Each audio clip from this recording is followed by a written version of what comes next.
région de Québec. Tout le monde et surtout les gens de la grande région de Québec sont en deuil aujourd'hui. Comme père de famille, comme chef de parti, comme Québécois et comme être humain, j'éprouve une profonde tristesse pour toutes les familles touchées par l'horrible attentat d'hier à Québec. J'éprouve une profonde tristesse pour la grande famille élargie des Québécois de confession musulmane. Des pères, des mères, des enfants sont sous le choc aujourd'hui, s'apprêtent à vivre un deuil douloureux. Je veux que vous sachiez qu'on est de tout cœur avec vous. Tout le Québec partage votre deuil.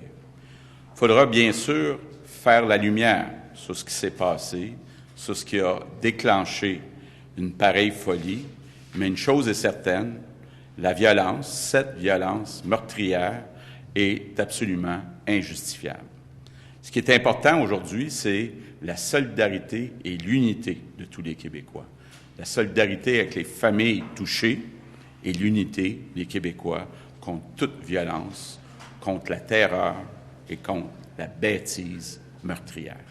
Merci beaucoup. On va prendre les questions, à commencer par Alain Laforêt, TVA. Oui.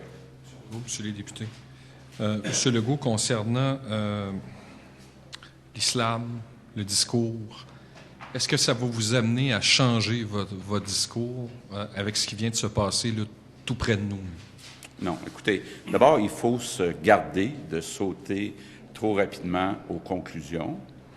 Il faut continuer de débattre des meilleures façons de lutter contre l'extrémisme. Et le terrorisme, ça cherche à faire taire des gens, à avoir une seule opinion. Donc, le terrorisme, c'est le contraire de la démocratie. Et arrêter de débattre démocratiquement, ce serait donner raison aux terroristes.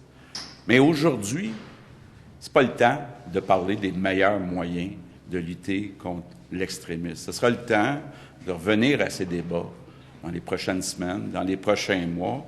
Mais aujourd'hui, la meilleure façon de répondre à la violence, c'est d'être tous unis contre cette violence barbare. Puis la seule chose à laquelle on doit penser aujourd'hui, c'est l'immense tristesse pour les familles touchées et avoir une grande solidarité envers la communauté musulmane.